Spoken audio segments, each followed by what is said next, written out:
Hello MS, आज हम लोग पुनः आ गए हैं लिमिट्स में। एक बार पुनः कॉन्सेप्ट्स की बात करने के लिए। इससे पहले हम लोगों ने जितना कॉन्सेप्ट पढ़ा था उस पर बेस्ड क्वेश्चन लगा लिए थे। अभी ज़रूरी है कि थोड़ा सा ब्रेक मारते हैं क्वेश्चंस पे और आज हम देखते हैं कॉन्सेप्ट को। कॉन्सेप्ट मतलब कुछ समझ और विकसित करते हैं लिमिट्स के अंदर। ओके, तो हम लोग जानते हैं कि लिमिट एक्चुअल में इन लोगों की वजह से आया था। ये 7 के 7 क्या है? ये अनडिटर्मिनेट फॉर्म है मैथ्स के अंदर, जहाँ पे मैथमेटिक इनका आंसर नहीं दे पाता है। ठीक है, तो मैथ्स इनका आंसर नहीं दे पाता है, लेकिन कैसे लिमिट आता है और कैसे इनका आंसर दिलवा देता है, यही हमको समझना है। ठीक है, तो चलिए स्टार्ट करते हैं हम लोग चीज़ों को समझने में बारीकी से। देखिए, हम यहाँ पे ये नहीं कह रहे हैं कि जो चीज़ें यहाँ पे लिखी गई हैं एग्जैक्ट ये कहाँ पे क्या होगी। जैसे आप सभी लोग पढ़े होंगे कि 0.0 है तो इसको हम लोग नहीं डिफाइन कर सकते, ये क्या है? अनडिफाइंड है ना? तो ये अनडिफाइंड है, और अगर ये अनडिफाइंड है तो कैसे लिमिट इसको डिफाइन करता है, यही समझना है हमको, है ना? क्योंकि ये अनडिफाइंड है। अब जैसे मान लीजिए मेरे पास एक एग्जांपल आ रहा है, मैं यहाँ से समझा रहा हूँ इस चीज को। जैसे मेरे पास आ जा रहा है एग्जांपल 0/x, एक फंक्शन है 0/x। हमें कह रहा है कि भैया x बराबर 0 पे इसको डिफाइन करिए कि x बराबर 0 पे इस फंक्शन की वैल्यू क्या आ रही है। तो 100% ये है कि जब मैं x की जगह पे 0 पुट कर दूंगा तो 0/0 है, और 0/0 मतलब अनडिफाइंड हो गया, खेल खत्म यहीं पे। यानी हम इसको डिफाइन नहीं कर सकते, है ना? लेकिन अगर सपोज कर लो कि हम इसको डिफाइन कर देते हैं, कैसे डिफाइन करते हैं इसको थोड़ा समझना, कैसे लिमिट डिफाइन करता है। देखो, अगर मैं यहीं पे क्या कर दूं कि मैं जानता हूं कि जब मैं एकदम 0 पे पहुंच जाऊंगा, एग्जैक्ट 0 रखूंगा, तब मेरा ये फंक्शन अनडिफाइंड बन रहा है। ठीक है, तो मैं एक काम करता हूं, मैं 0 पे ना पहुंच के 0 के अगल बगल रह जाऊं। ठीक है, और अगल बगल को ही हम लोग लिमिट बोलते हैं। तो एक्चुअल में मैं क्या करूंगा, इस फंक्शन की मैं ले लूंगा लिमिट, और x बराबर 0 पे अनडिफाइंड हो रहा है तो मैं यहाँ पे x टेंस टू 0 कर लूंगा। अब x टेंस टू 0 का मतलब ये है कि एग्जैक्ट 0 नहीं हो रहा है, ये एक्चुअल में क्या बन जा रहा है आपका? 0 के अगल बगल है, यानी 0 से या तो छोटा या तो बड़ा, आप लोग जानते हो। ठीक है ना? यहाँ से हम यहाँ से करना चाहे तो दो पोर्शन में कन्वर्ट कर सकते हैं, नहीं कर सकते हैं, क्योंकि 0 के कितने पड़ोसी बनेंगे? 2। अगर मैं क्या कर रहा हूँ, पीछे जा रहा हूँ, तो इसका मतलब वो क्या होगा? लेफ्ट हैंड लिमिट होगा, और मैं आगे जा रहा हूँ तो वो राइट हैंड लिमिट होगा। ठीक है, अब थोड़ा अच्छे से देख लेना, लेफ्ट हैंड लिमिट का मतलब क्या है भैया? लेफ्ट हैंड लिमिट का मतलब है कि x tends to 0 negative. 0 negative मतलब 0 से हल्का सा कम। 0 से हल्का सा कम मतलब 0/0 निगेटिव। 0 निगेटिव मतलब आप समझ पा रहे होगे कि 0 से थोड़ा सा कम। अब मैं इसको यहाँ पे समझाता हूँ। मान लो यहाँ पे 0 है, 0 में मैं भाग दे रहा हूँ 0.5 से। 0, अच्छा सिंपल लेते हैं 5 से। अगर मैं 0 से 5 में डिवाइड करता हूँ तो आंसर क्या आएगा? 0 आएगा। भाई, किसी भी नंबर से यदि हम 0 में डिवाइड करते हैं तो आंसर क्या आता है मेरा? 0 आता है। आता है, बिल्कुल।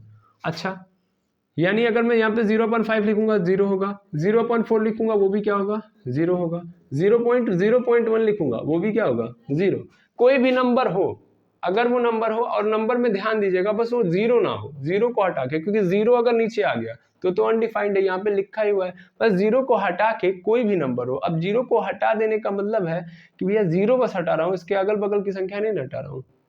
मतलब मैं यहाँ पे लिखा हूँ 0 निगेटिव। 0 निगेटिव मतलब 0 पे नहीं हूँ मैं, 0 से पहले हूँ, 0 से पहले कोई तो नंबर होगा, यानी मैं 0 से छोटी सी वैल्यू ले रहा हूँ, यानी 0 से छोटी कोई वैल्यू ले रहा हूँ।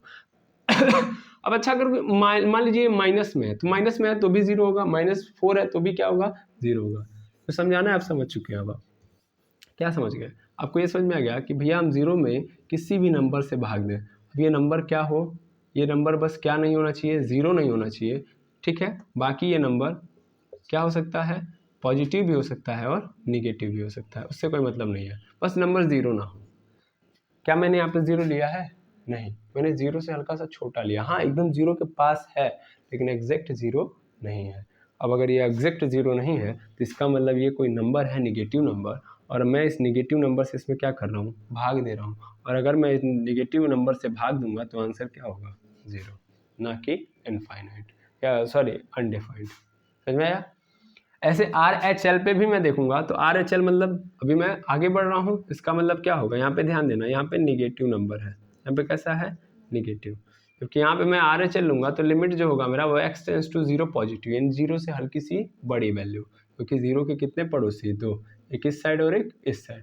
इस साइड चूंकि निगेटिव होता है, मतलब निगेटिव की तरफ भाग रहे हैं, तो इसलिए हम लोग यहाँ पे LHL मतलब लेफ्ट हैंड में माइनस वाले के पास मतलब सिंबल को रिप्रेजेंट करते हैं मनी, यानी 0 पे माइनस से। जबकि इधर जाओगे तो पॉजिटिव अटेंड कर रहा है, यानी पॉजिटिव की ओर भाग रहा है, इसलिए हम लोग प्लस साइन के थ्रू 0 प्लस से डिनोट करते हैं और इसको RHL बोलते हैं। ठीक है, अब ये है तो बहुत छोटा छोटा माइनर डिफरेंस। यहाँ पे limit x tends to 0 positive का मतलब यहाँ पे क्या हो जाएगा, यहाँ पे हो जाएगा सिंपली देखोगे तो 0/0 पॉजिटिव, और 0 पॉजिटिव मतलब 0 से हल्का सा बड़ा, और 0 से हल्का सा बड़ा है इसका मतलब 0 तो नहीं है, 0 नहीं है, यानी 0 से बड़ा हल्का सा कोई पॉजिटिव नंबर है, और किसी भी नंबर से आप भाग दोगे चाहे वो पॉजिटिव हो चाहे निगेटिव, तो आंसर क्या होगा 0। तो LHL की वैल्यू क्या आई 0, RHL की वैल्यू क्या आई 0, तो इसका मतलब यहाँ पे आंसर क्या होगा 0। है समझ में, जो LHL और RHL की वैल्यू होती है वही क्या होती है हमारी वही वैल्यू फंक्शन की वैल्यू होती है। इसका मतलब यहाँ पे आंसर क्या आएगा 0। और वैसे भी समझ सकते हो कि x टेंस टू 0 है, x एग्जैक्ट 0 नहीं है। मैंने आपको ये पढ़ाया है x इज इक्वल टू 0 और x टेंस टू 0 में क्या डिफरेंस है। 0 मतलब इक्वल लगा दिया तो 100% वो 0 है, एकदम श्योरिटी है कि 0 है, ना आगे ना पीछे, ना कम ना ज़्यादा, एग्जैक्ट 0। लेकिन जब टेंस लगा दिया, टेंस का मतलब 0 के नज़दीक है, ना कि एग्जैक्ट 0 है। ठीक है, क्लियर है। तो जब एग्जैक्ट 0 नहीं है तो यानी कोई नंबर है जो 0 के अलावा है, और 0 के अलावा कोई भी नंबर से अगर हम किसी 0 में डिवाइड करेंगे तो क्या बन जाएगा मेरा। यही मेन डिफरेंस है लिमिट का और बाकी जगहों का। देखो यहाँ पे लिमिट ने डिफाइन कर दिया, ठीक है। अब यहाँ से हमको ये पता चल गया कि भैया अगर मैं यहाँ पे 0 रखता तो क्या होता, 0 ही आता। जो हमको नहीं डिफाइन किया जा सकता है वर्बली, कि भैया अगर कुछ नहीं है तो कुछ नहीं से भाग दूंगा तो क्या आंसर आएगा, तो मैथ नहीं बता पाएगा इसका। ठीक है ना, मैथ एक्चुअल में वर्बली या प्रैक्टिकली सोचता है। मान लो 1 में 2 से भाग दे रहा हूँ, 1/2 लिखा है, इसका मतलब मैं किसी एक पोर्शन को 2 भागों में डिवाइड कर रहा हूँ, तो कितना होगा, आंसर क्या होगा। तो हम दे सकते हैं कोई भी एक चीज़ है, कोई भी एक होल पार्ट है, इसको 2 भागों में कर दिया तो आधा आधा मिलेगा, आंसर मिल रहा है कि नहीं मिल रहा है। ऐसे ही मैं 2/5 लिख दिया, इसका मतलब कोई 2 चीज़ें हैं, अब मैं इनको किस में डिवाइड कर रहा हूँ, 5 भागों में, तो 5 भागों में डिवाइड कर रहा हूँ तो क्या आंसर होगा, है ना। तो ऐसे हम आंसर दे पा रहे हैं, देखिए हम बता सकते हैं, हम इनके टुकड़े कर सकते हैं। लेकिन अगर हमारे पास कुछ नहीं है और मैं उनको किसी भी प्रकार के पोर्शन में डिवाइड नहीं कर रहा हूँ, यानी किसी मतलब कुछ नहीं को कुछ नहीं से भाग दे रहा हूँ, यहाँ पे तो क्या है, एक समोसा खाने वाले 2 है, ऐसे में 1/2 को क्या बोल रहा हूँ, एक समोसा खाने वाले 2, कितना भाग आएगा, समझ में आ रहा है। 2 समोसे 5 लोग खाने वाले, कुछ तो भाग आएगा ही आएगा। डिफाइन कर सकते हैं, बिल्कुल डिफाइन कर सकते हैं। लेकिन अगर एक भी समोसा नहीं है और खाने वाले भी कुछ नहीं है, तब तो मतलब ही नहीं कोई है। लेकिन वो नंबर के फॉर्म में हम लिखेंगे ना कि खाने वाले नहीं है कुछ, और यहाँ पे मतलब ना समोसा है ना खाने वाले हैं, तो फिर उस कंडीशन में हम क्या बता सकते हैं, कितना मिल रहा होगा किसी को, तो अनडिफाइंड हम नहीं बता सकते भाई, क्या एज्यूम करेंगे यहाँ पे, जब कोई है ही नहीं तो हम बात ही नहीं कर सकते इस पे। यही कहानी है, ठीक है ना इसकी। तो आप देख पा रहे होगे कि यहाँ पे लिमिट के आ जाने पे, चूंकि ये अनडिफाइंड था, लेकिन ये तब अनडिफाइंड होगा जब मैं एग्जैक्ट 0 की बात करूंगा। जब मैं टेंस 2 के पास जाऊंगा तब उस कंडीशन में मेरा क्या हो जाएगा, ये डिफाइन हो जाएगा, हमेशा याद रखेंगे। ठीक है, और इस टाइप के हम क्वेश्चन करके आए हैं। हम लोगों को कोई फंक्शन मिल रहा था जहाँ पे हम एग्जैक्ट 0 पुट कर रहे थे तो आंसर नहीं मिल रहा था, लेकिन जब हम टेंस टू 0 डालेंगे तो आंसर मिल जाएगा। वहाँ पे हम लोगों ने क्या किया था, कोई फंक्शन मिल रहा था उसको रिड्यूस कर रहे थे, कम कर रहे थे, कम करने के बाद फिर हम क्या कर रहे थे, सॉल्व कर दे रहे थे, तो इजीली हो जा रहा था। अदरवाइज आप समझ चुके होंगे कहानी। ठीक है, तो 0/0 वाली कहानी समझ में आ गई। चलिए ठीक है, अब मैं थोड़ा सा और आगे बढ़ूं। जैसे इसी पे मैं एक और क्वेश्चन लिखता हूं और थोड़ा उसको भी देखता हूं। जैसे मेरे पास आ गया limit x tends to 0, x tends to 0 sine x/x, ये आप लोगों ने पढ़ा है ना। इसका आंसर क्या आप लोगों ने देखा है 1, इसका आंसर क्या आता है 1। अब क्वेश्चन है ये 1 कैसे आया, है ना। इसका मैं यहाँ पे इस क्वेश्चन को देखूं तो इसका आंसर 1 कैसे आया, है ना। जबकि अगर मैं नॉर्मली रखूं, मैं अगर मैं x के जगह पे क्या पुट कर दे रहा हूँ 0, x इज इक्वल टू 0, तो x इज इक्वल टू 0 मतलब क्या हो गया, यहाँ पे साइन 0/0, साइन 0 की वैल्यू कितनी होती है 0, और यहाँ पे क्या हो गया 0, और 0/0 मतलब अनडिफाइंड।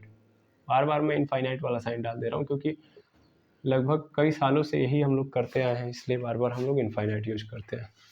तो 0.0 मतलब अनडिफाइंड, यहाँ पे लिखा ही है, तो अनडिफाइंड है कि नहीं है, यानी हम इसको डिफाइन नहीं कर सकते, यानी साइन एक्स अपॉन एक्स आ गया और हम 0 पे डिफाइन करना चाहे तो नहीं डिफाइन कर सकते। लेकिन फिर से मैं बता दूं कि जहां पे आप इक्वल में डिफाइन कर सकते हैं, टेंस टू लेके आओ, अपने आप डिफाइन हो जाएगा। कैसे, देखो जैसे लिमिट एक्स टेंस टू 0 जब मैं करूंगा, यहाँ पे क्या होगा, साइन 0 डिग्री होगा, साइन 0 अपॉन 0।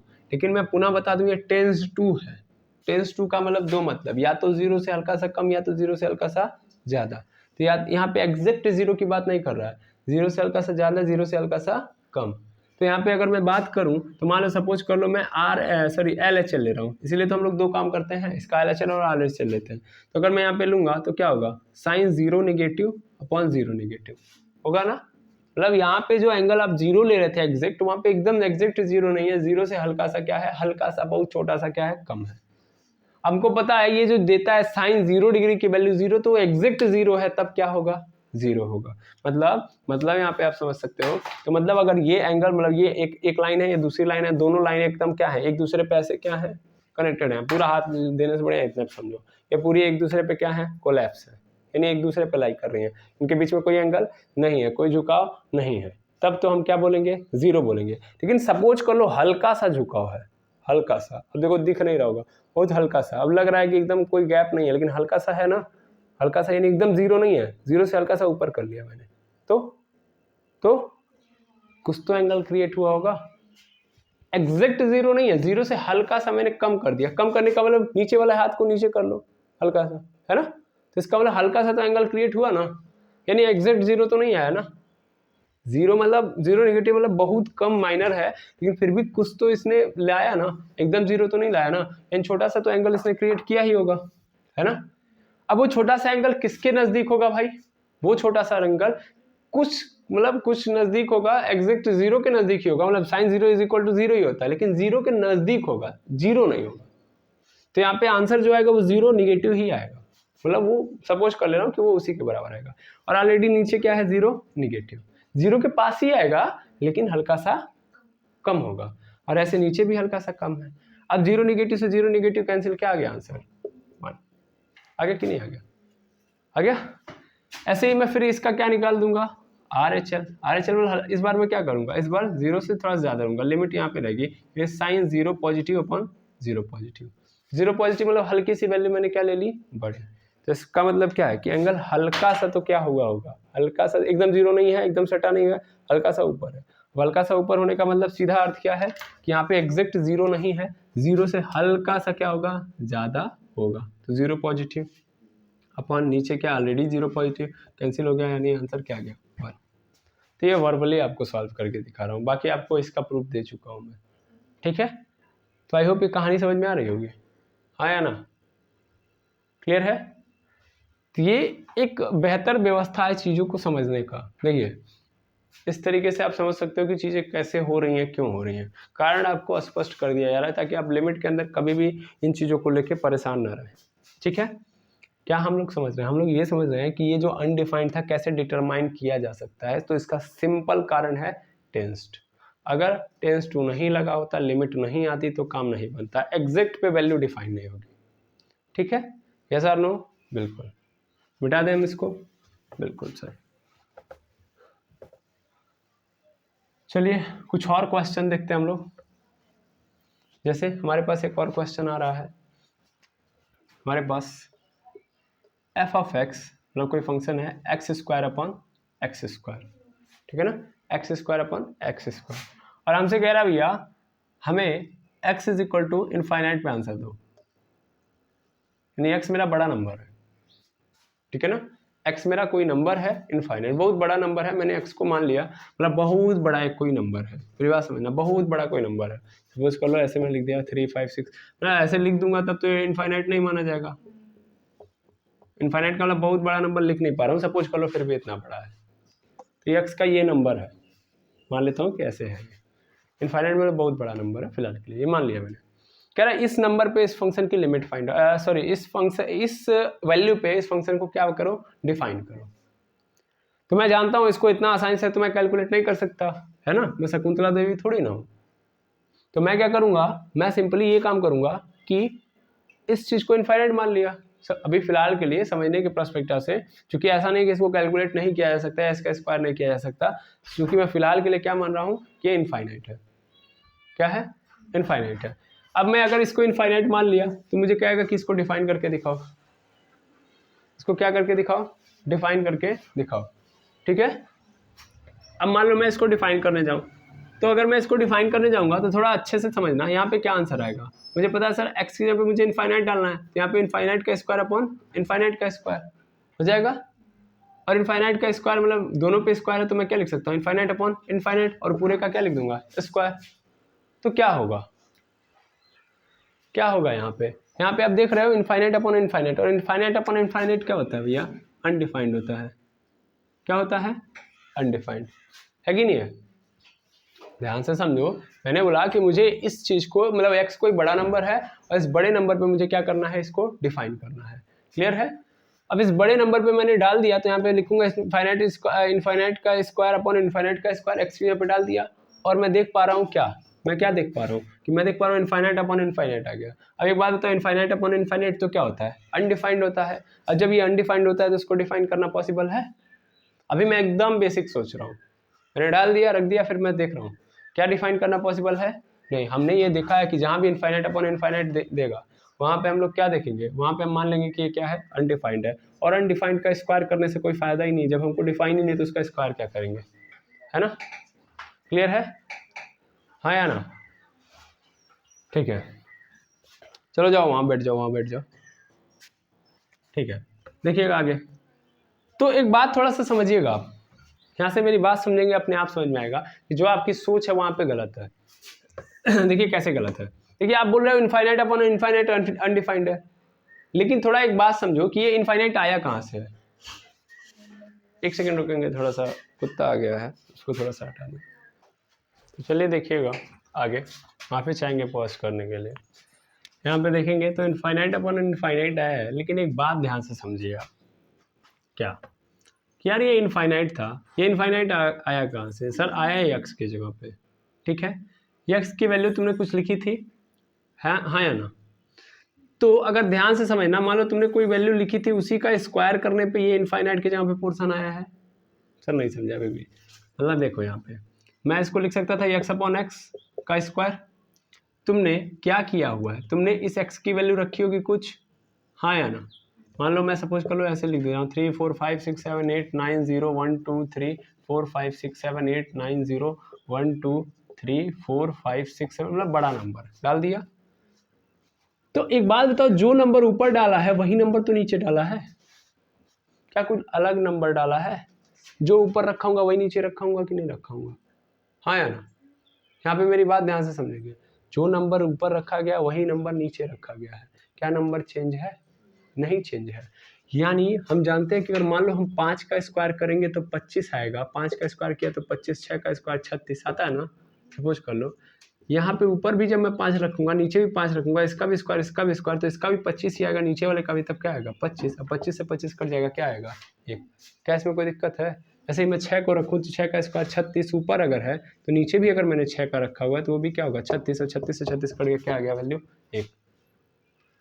ये जो इनफाइनाइट आ रहा है वो वही इनफाइनाइट है जो नीचे वाला इनफाइनाइट है। क्यों? क्योंकि हमने x की जगह पे ही वैल्यू पुट की है, हाँ या ना।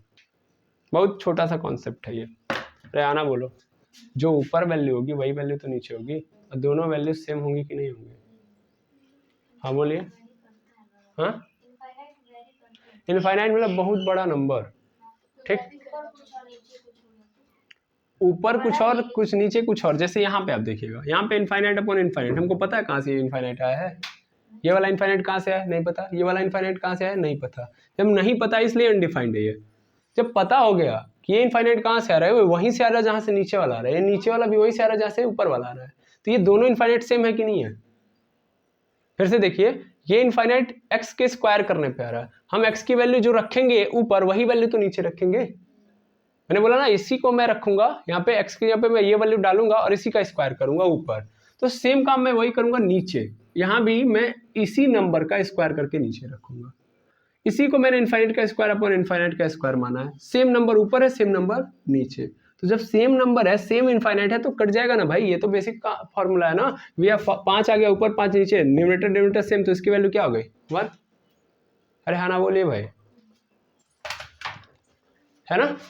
तो इसका मतलब ये जो इनफाइनाइट है इसकी वैल्यू क्या आएगी 1 का स्क्वायर यानी 1। आ गया कि नहीं आ गया? कैसे आया 1 समझ में आ रहा है ना। लेकिन जब हमको सिंपली इनफाइनाइट अपॉन इनफाइनाइट दे दिया तब नहीं बता सकते ना ये इनफाइनाइट किस नंबर के लिए, ये इनफाइनाइट किस नंबर के लिए, तब ये अनडिफाइंड है। ध्यान देंगे इस बात को, हाँ या ना। ये चीज मैं आपको थोड़ा सा जरूरी है समझाना, ये बहुत बेसिक पॉइंट है कि आपको इनफाइनाइट अपॉन इनफाइनाइट कहीं आ गया तुरंत अनडिफाइंड बोल देते। अब ये फंक्शन आपको मिल जाता है तो फिर आप क्या बोलते हैं, खत्म ना। तब तो आप बोल देते कि ये क्या है, अनडिफाइंड है। लेकिन ये अनडिफाइंड है नहीं, ये तो सेम नंबर से आ रहा है ना। वैसे भी समझ लो, ये तो हम लोगों ने लॉजिकल समझा। और ऐसे समझो कि हमको जब कभी भी कोई फंक्शन मिलता है तो सबसे पहला काम क्या करना चाहिए, उसको रिड्यूस कर देना चाहिए। मैं अगर इसको देखूं तो ये फंक्शन रिड्यूस होगा कि नहीं होगा, एक्स स्क्वायर से एक्स स्क्वायर कैंसिल। अरे हाँ या ना बोलिए। तो f x is equal to क्या आ गया 1। अब मुझे एक्स बराबर इनफाइनाइट पे देखना, क्या एक्स कहीं है ही नहीं, तो वैल्यू क्या आएगी 1, तो भी आ गया। तो ये तो टेक्निकल टर्म था। अब मैथमेटिक्स के अलग तरीके से, मतलब मैं यहाँ पे मैथमेटिक्स लगा रहा हूँ, वहाँ पे तो मैं बेसिक समझ रहा हूँ ना कि जो नंबर ऊपर वही नंबर नीचे, numerator same denominator same, cut गया वैल्यू 1, आया समझ में। लेकिन हम ये बात याद रखेंगे कि कभी भी हमारे पास इनफाइनाइट अपॉन इनफाइनाइट डायरेक्ट पूछ रहा है तब हम क्या बोलेंगे, अनडिफाइंड। अदरवाइज केस के थ्रू क्या है, ये डिफाइन है, इसकी वैल्यू क्या आएगी 1। कोई समस्या होनी भी नहीं चाहिए। अब मेरे पास सेम कहानी में चेंज हो गया। सेम कहानी क्या हो गई, चेंज। जैसे मेरे पास आ गया फंक्शन अभी ऐसा कुछ, मेरे पास कोई फंक्शन है 0 इंटू एक्स, 0 इंटू एक्स कह रहा है x is equal to infinite पे आप आंसर दे दो,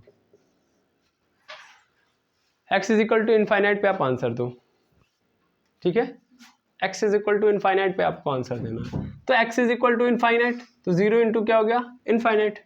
0 इंटू इनफाइनाइट का मतलब आंसर क्या हो गया मेरा, 0 इंटू इनफाइनाइट का मतलब आंसर क्या हो गया मेरा, अनडिफाइंड। 0 इंटू इनफाइनाइट क्या होता है भैया, अनडिफाइंड। इसको हम डिफाइन कैसे कर सकते हैं, that is possible to define नहीं। कोई बड़ा नंबर है, ये 0 है, मैं एग्जैक्ट नहीं बता सकता कि वो कैसा है, ठीक है। तो हम जब नहीं बता सकते तो फिर हम इसका आंसर नहीं दे सकते जब हम मल्टीप्लाई करेंगे 0 पे, ठीक है। 0 से जब मल्टीप्लाई करते हैं हम लोग तो हम डिफाइन नहीं कर सकते, इस बात को आप याद रखेंगे, ठीक है। अरे हाँ ना बोलिए, हाँ या ना, ठीक है। चलिए आगे बढ़ते हैं हम लोग। तो 0 इंटू इनफाइनाइट, ये 0 पे पावर इनफाइनाइट होगा, 0 पे पावर 0, 0 इंटू इनफाइनाइट, इनफाइनाइट तो 0 होगा, ठीक है। चलिए इसको बाद में देखा जाएगा, फिलहाल में देखते हैं 0 इंटू इनफाइनाइट, है ना। तो 0 इंटू इनफाइनाइट करेंगे, हमारे पास आंसर नहीं आएगा, ये अनडिफाइंड है। ये केस हम लोगों ने देखा हुआ है इसके पहले, अनडिफाइंड है। अब इसको डिफाइन कैसे कर सकते हो, हमको ये पता है कि भैया 0 से बस हम अनडिफाइंड को हटा दें, लेकिन अगर हम 0 से किसी नंबर में मल्टीप्लाई करें तो नंबर में मल्टीप्लाई करेंगे तो आंसर क्या आएगा, 0 आएगा। तो बातें सीखनी है, बहुत जरूरी है। 0 से हम मल्टीप्लाई करेंगे किसी नंबर में तो आंसर क्या आएगा, 0 आएगा, आएगा 0। 0 से किसी नंबर में मल्टीप्लाई करोगे तो 0 आएगा। जैसे 0 का गुणा मैंने 1000 में कर दिया, क्या आएगा 0। 0 का गुणा मैंने 0.0000005 में कर दिया, आंसर 0। 0 का मल्टीप्लाई मैंने 0 0 0 जितना हो सकता है 0 लगाओ, फिर 1 लिख दो, फिर क्या आ गया 0। तो कभी भी कोई नंबर अगर पैदा हो रहा है तो अगर मैं उससे 0 से मल्टीप्लाई कर दे रहा हूँ तो क्या आंसर मिलेगा मुझे, क्या मिलेगा मुझे 0। अब थोड़ी सी बात को समझो, बस इनफाइनाइट नहीं होना चाहिए, है ना, नंबर कोई होना चाहिए। अब मैं यहाँ पे देखूं तो मुझे पता है कि बस वो नंबर कोई मिल जाता, क्योंकि इनफाइनाइट पता नहीं कौन सा है, मुझे नहीं पता है। लेकिन बस मैं अगर क्या कर दूं, ध्यान से समझोगे, अगर यहाँ पे बड़े अच्छे से जरूरी है समझना कि भैया इनफाइनाइट पे मेरी वैल्यू अनडिफाइंड हो रही है, लेकिन मैं अगर इनफाइनाइट के पास रखूं तब मुझे एक एग्जैक्ट कोई एग्जैक्ट कर रहा मतलब तब मुझे कोई नंबर आभास होगा कि हाँ यार ये क्या है, इनफाइनाइट के पास कोई नंबर है। आया समझ में, इनफाइनाइट क्या है वो नहीं मुझे पता, लेकिन इनफाइनाइट के पास कोई नंबर है।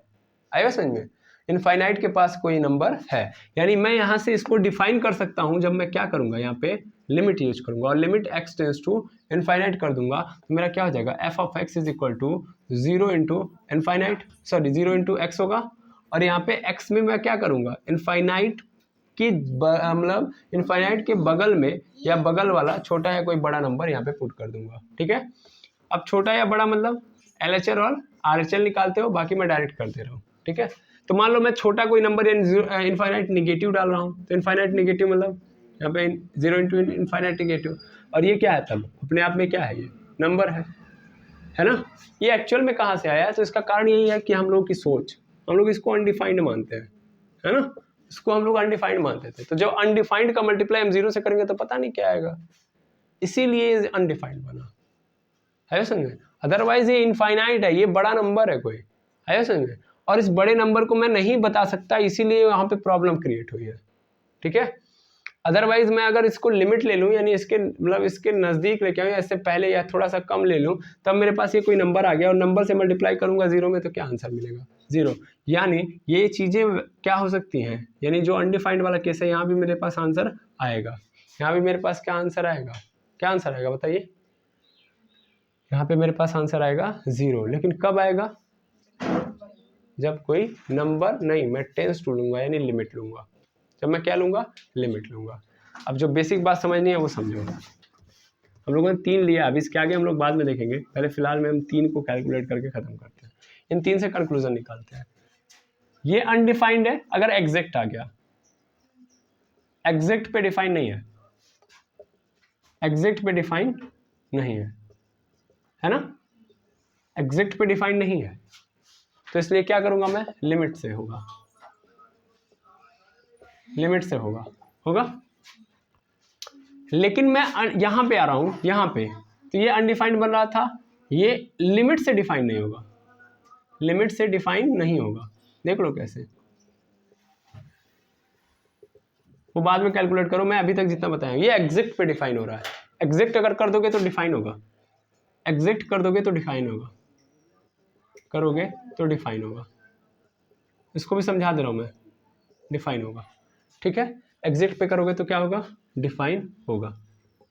ठीक है, यहां पे एग्जैक्ट पे डिफाइन होगा,